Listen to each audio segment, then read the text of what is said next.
mempresentasikan hasil dari tugas besar mata kuliah IoT kami yang berjudul OTER atau Omar Winter Smart Home System berbasis IoT dengan otomasi dan sistem keamanan deteksi anomali berbasis multi model sensor. Oke, pertama-tama izinkan kami memperkenalkan diri. Saya Devi Nabila dengan NIM 6. Saya Nabila Zara Munir dengan NIM 16.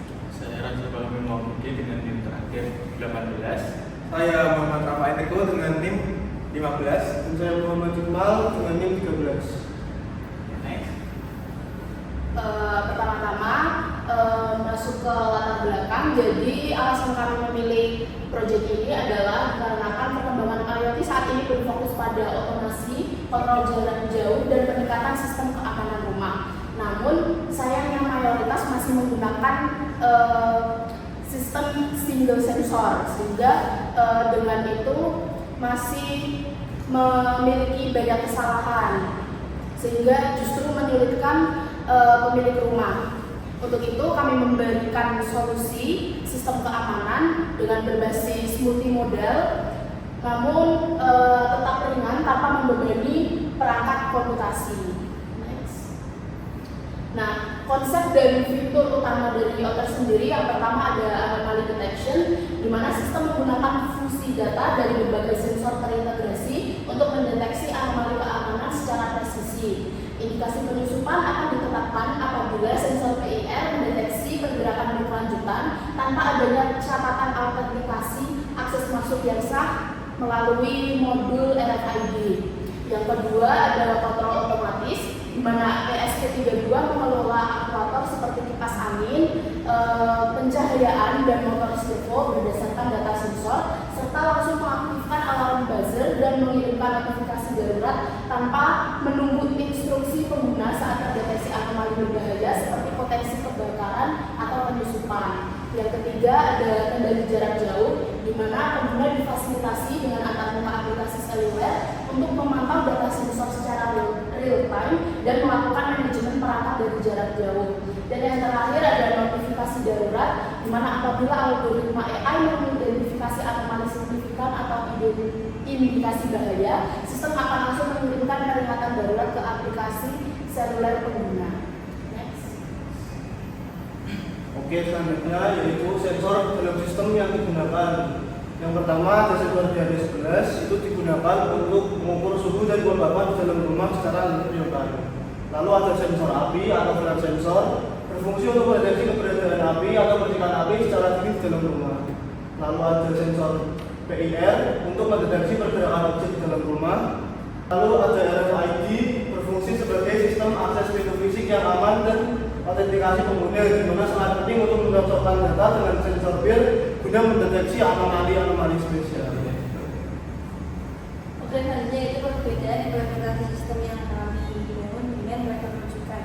Yang pertama yaitu kami mengambil esensi multimodal sensor, di mana deteksi anomali yang dilakukan oleh model AI ini didasarkan pada data dari berbagai sensor dan tidak hanya dari satu sensor, sehingga mengurangi terjadinya false alarm atau alarm yang salah. Kemudian yang kedua, kami menyederhanakan algoritma AI yang digunakan, yaitu menggunakan di mana sudah menggunakan algoritma kuantum, dan kami menggunakan algoritma konvensional machine learning, yaitu unsupervised learning. Selanjutnya kami juga menggunakan lapisan komputasi yang terdistribusi, di mana akuisisi data itu tetap dilakukan di lapisan di ESP32 antara ESP32 dengan sensor, sedangkan pemrosesan datanya itu dilakukan di lapisan cloud sehingga tidak membebani ESP32, sehingga ESP32 tetap bisa bekerja secara optimal. Selanjutnya, Oke, selanjutnya ada alur kerja dari sistem yang kita buat. Di sini yang pertama itu ESP32 mengirimkan data-data sensor kepada MQTT, dan nanti juga ESP32 membaca perangkat-perangkat yang harus dihidupkan melalui MQTT juga. Lalu di sini kita ada AI model yang langsung berkomunikasi dengan MQTT, di mana data mentah nanti dikirim ke AI, lalu AI akan memproses dan hasilnya nanti akan dikirim ke MQTT juga. dan hasil dari AI nanti akan diproses di backend kita, di logic kita pakai menggunakan bahasa Golang, dan di sini Golangnya nanti akan memproses data tersebut dan akan dikirimkan ke MQTT, sehingga nanti MQTT mengirimkan sinyal ke ESP. Misal nanti ada anomali, itu buzzernya menyala dan ada lampu darurat juga. Nah, lalu untuk interface mobile app kita itu berkomunikasi dengan Golang, di mana nanti dari mobile itu nanti mengirim request seperti hidupkan lampu atau hidupkan lampu kamar, maaf. Dan Golangnya akan memproses logic tersebut. Lalu kita juga menggunakan database PostgreSQL. Di sini PostgreSQL ini digunakan untuk menyimpan data-data seperti log sensor, RFID yang sudah terdaftar dan lain-lain. Next. Oke, selanjutnya yaitu struktur dan integrasi backend Golang. Yang pertama yaitu server Golang bertindak sebagai pusat kendali utama yang menjembatani komunikasi antara aplikasi seluler melalui antara HTTP dan microcontroller ESP32 melalui protokol MQTT. Lalu siklus hidup sistem dikelola secara terpusat untuk menginisialisasi infrastruktur jaringan dan melakukan migrasi skema basis data PostgreSQL secara otomatis. Setelah itu, modul controller bertugas memproses instruksi kendali dari pengguna untuk mengetahui status perangkat basis data sekaligus mempublikasikan perintah aktuasi fisik.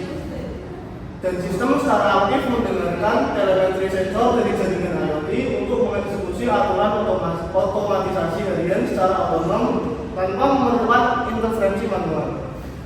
Dan server juga memvalidasi akses keamanan fisik melalui pembacaan kartu RFID dan merespon peringatan anomali dari model kecerdasan buatan dengan mengaktifkan alarm seketika. Lanjut. Selanjutnya yaitu UI aplikasi dari mobile apps. Yang pertama yaitu login base. Di sini user akan login dengan menggunakan PIN yaitu 24 digit, lalu masuk ke beranda. Di sini dapat memonitoring dari suhu sensor dari suhu kamar, kelembapan kamar, suhu dapur dan kelembapan dapur. Kemudian di sini ada perangkat favorit. Lalu ada menu lainnya yaitu perangkat. Di sini ada ruang tamu. Di sini ruang tamu ada lampu, lalu sensor PIR, kemudian ada buzzer. Lalu ada kamar tidur ada LED, kemudian kipas dan DHT11. Kemudian di dapur di sini ada lampu, lalu sensor flame dan ada lampu darurat. Kemudian next. Lalu menu monitor. Di sini dapat monitoring dari melihat grafik-grafik dari sensor-sensor tersebut. Ini ada grafik untuk melihat suhu dapur atau kamar, kemudian kelembapan dan dapur. Kemudian ada fitur voice. Di sini kita dapat mengendalikan atau menghidupkan atau mematikan perangkat dengan menggunakan suara. Lalu di sini ada menu keamanan. Di sini dapat mengaktifkan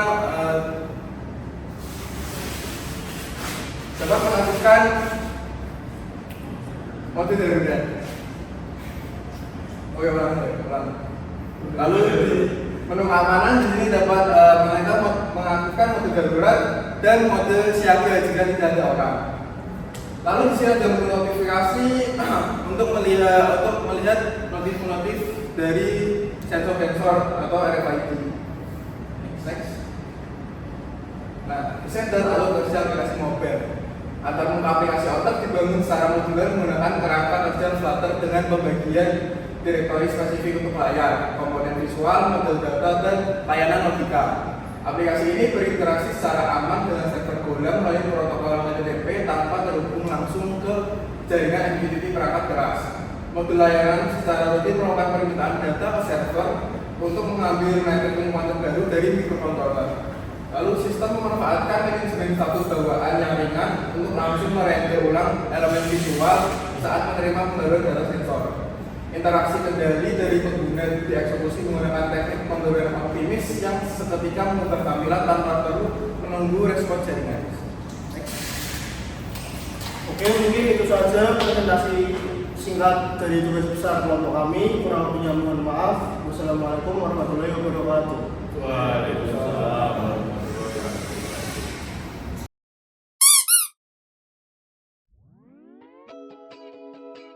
Oke, selanjutnya kami akan mendemokan hasil dari proyek kami.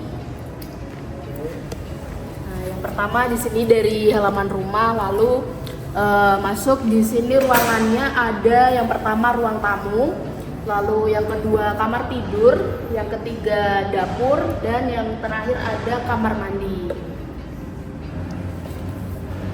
Oke, lalu untuk komponen-komponen beserta sensornya, yaitu di ruang tamu ada servo untuk membuka pintu, ada RFID untuk masuk menggunakan kartu, lalu ada lampu ruang tamu, dan ada sensor PIR untuk sensor gerakan anomali, ada buzzer yang akan berbunyi saat mendeteksi sesuatu, dan ada LDR untuk mendeteksi siang dan malam. Lalu di bagian sini ada kamar mandi, cuma ada satu komponen yaitu lampu LED. Oke, selanjutnya. Selanjutnya ada kamar tidur. Kamar tidur sini ada sensor DHT11 ini untuk mendeteksi suhu ruangan sehingga bisa memicu otomatisasi dari kipas. Selain itu kipas ini juga bisa dikontrol secara manual menggunakan aplikasi mobil. Kemudian ada juga LED atau lampu kamar tidur. Selanjutnya untuk dapur ada sensor flame dan juga DHT11 ini untuk mendeteksi terjadinya kebakaran. Jadi kami kombinasikan sensor suhu dan juga sensor flame untuk bisa mendeteksi secara lebih akurat. Kemudian tersedia juga LED atau lampu untuk dapur. Oke, selanjutnya di sini untuk komponen di bawah rumah ini atau di basementnya ada motor driver, lalu kita menggunakan ESP32 modelnya DevKit, lalu ada step down juga di bagian sini, lalu ada adaptor 12 volt untuk daya dari rumah ini, lalu ada kita menggunakan 2 ESP, lalu ada PCB juga. Oke, lanjut saja untuk penggunaan di mobilnya. Pertama-tama kita harus menghidupkan server Golang dan juga AI-nya terlebih dahulu.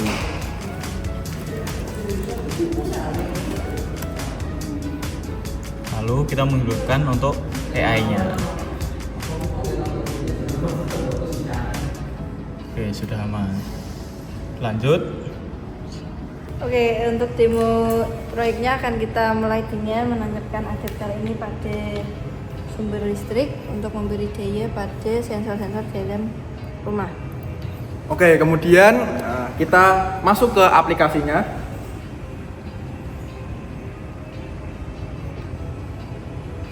Nah, kemudian seperti ini login page-nya. Kita login dengan masukkan PIN yang sudah kita konfigurasi yaitu 1, 2, 3, 4. Nah, lalu kita akan langsung masuk ke beranda. Kemudian kita akan mensimulasikan untuk membuka pintu menggunakan RFID. Coba, Nabila. Kita akan mencoba membuka pintunya dengan kartu ini. Kita coba scan. Nah, kemudian nanti di mobile apps-nya itu ada notifikasi masuk yaitu ada akses RFID terduga dari kartu RFID asing yang sedang mendaftar. Kita coba kelola. Nah, ini ada uncall card dengan ID RFID-nya. Lalu kita ACC dan kita isi. Lalu kita isi kelompok 6. Sudah setujui. Coba Nabila untuk langsung membukanya. Maka pintu otomatis terbuka karena sudah didaftarkan dan diizinkan pada aplikasi. Nah, lalu kita juga bisa lihat di berandanya di sini bisa memonitoring ada suhu kamarnya berapa, kelembapannya berapa, suhu dapur berapa, kelembapannya berapa. Lalu sini ada perangkat favoritnya, ada ruangannya, ada ruang tamu, dapur, kamar mandi, dan kamar tidur. Dan juga ada grafiknya untuk memantau. Lalu ada aktivitas terkini yang sudah kita lakukan yaitu buka tutup pintu otomatis menggunakan RFID. Kemudian kita akan mensimulasikan untuk mengendalikan komponen yang lain. Oke, yang pertama kita akan mencoba menghidupkan dan mematikan lampu ruang tamu melalui aplikasi mobile. Kita masuk ke menu perangkat, lalu ini kan masih nyala, kita matikan.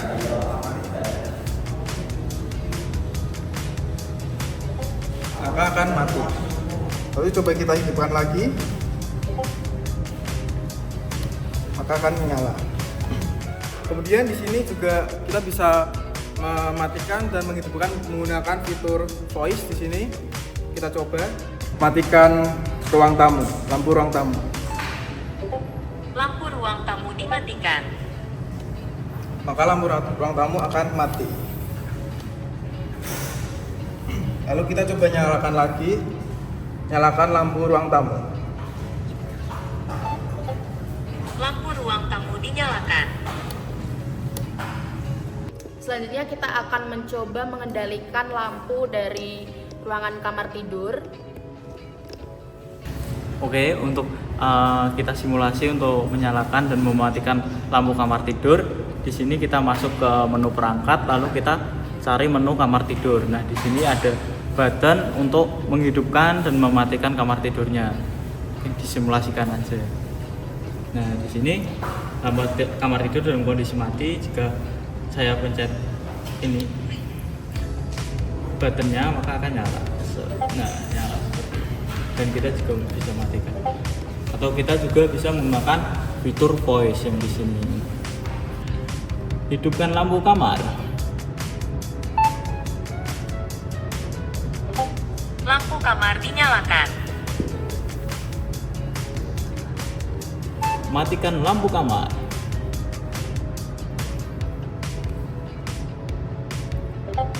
Lampu kamar dimatikan. Nah, selanjutnya kita beralih ke ruangan dapur. Kita akan mencoba mensimulasikan LED di dapur. Oke, untuk mematikan dan menghidupkan lampu di dapur seperti tadi, kita dapat mematikan ataupun menghidupkan lampu dapur, atau kita juga bisa menggunakan voice yang ada di sini. Oke, selanjutnya untuk LED terakhir ada di ruangan kamar mandi. Oke, jadi untuk di kamar mandi kita juga bisa kontrol manual menggunakan aplikasi mobile kita. Matikan, hidupkan. Selanjutnya kita akan mencoba menyalakan komponen pada kamar tidur, yaitu kipas. Sini kita coba nyalakan melalui aplikasi mobile. Dan kita juga bisa mengatur kecepatan dari kipas.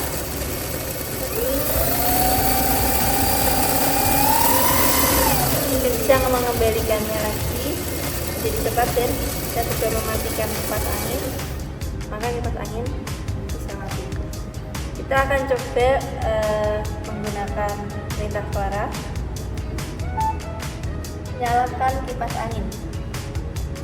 Kipas kamar dinyalakan. Kemudian kita matikan melalui aplikasi mobile. Kemudian kita akan mensimulasikan jika terjadi adanya kebakaran. Api kita padam. Di sini akan Oke. Di sini akan mendeteksi api aktif, lalu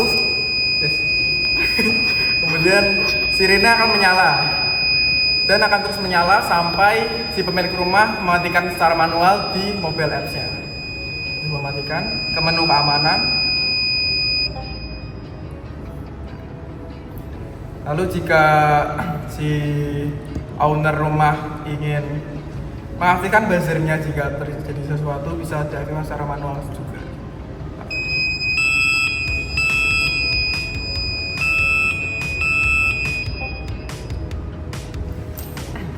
Kemudian di sini juga ada fitur yaitu proteksi rumah kosong. Nah, apabila diaktifkan maka berarti artinya di sini tidak ada orang. Jika sensor PIR mendeteksi adanya gerakan, maka sistem akan mendeteksi adanya anomali.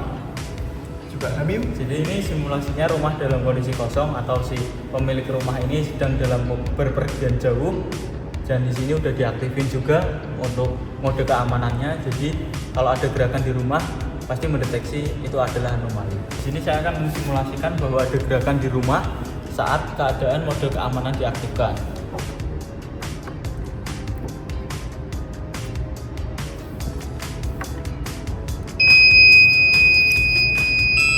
Maka di mobilnya akan mendeteksi darurat, deteksi bahwa ada anomali. Lalu kita bisa matikan lagi secara manual. Oke, jadi kita akan mensimulasikan log di server AI kita apabila saat terjadi anomali. Oke, mungkin bisa dicoba. Nah, ini masih dalam keadaan aman, tidak ada apa-apa. Nah, seperti ini akan terdeteksi anomali, dan kenapa? Karena di sini ada flame sensornya adalah 1, yang menandakan berarti ada kebakaran. Dan data ini akan dikirim ke server golong kita. Nah, di sini akan menangkap dari AI-nya dan menghidupkan buzzer dari golongnya. Selanjutnya kita akan mencoba fitur konfigurasi otomatis. Di sini kita masuk ke menu perangkat, lalu scroll di bagian paling bawah. Lalu kita akan mengaktifkan fitur konfigurasi otomatis. Nah, di sini akan terlihat lampu-lampu yang akan mengikuti konfigurasi ini, dan kita juga bisa mengatur ambang batas gelapnya. Nah, kenapa sih kok ini bisa otomatis? Selanjutnya akan dijelaskan oleh rekan saya. Oke, jadi kenapa bisa otomatis? Kita akan melihat di sini. Ini ada LDR. Ya, sebagaimana ini kita pasang di atap rumah, akan mendeteksi bahwa jika siang hari akan ada cahaya terang, lampu akan otomatis mati. Dan jika malam, jika tidak ada cahaya, kita coba, nah, semua lampu akan menyala. Dan juga bisa dikonfigurasi secara terpisah oleh aplikasi yang sudah dijelaskan oleh teman saya tadi. Oke, di sini kita akan mensimulasikan bagaimana si kipas kamar ini dapat diotomatisasi. Yang pertama kita hidupkan dulu menu untuk otomatisasinya. Ini tinggal dipencet auto. Nah, di sini kipas sudah otomatis. Jika terkena panas di sensor DHT-nya, maka akan otomatis menyala kipasnya. Oke, Coba panaskan. Kita coba panaskan.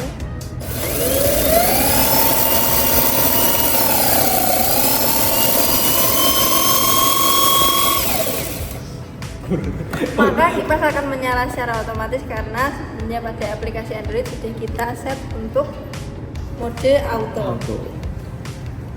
Oke, mungkin sekian demonstrasi singkat proyek kami. Kurang lebihnya mohon maaf. Wassalamualaikum warahmatullahi wabarakatuh. Waalaikumsalam.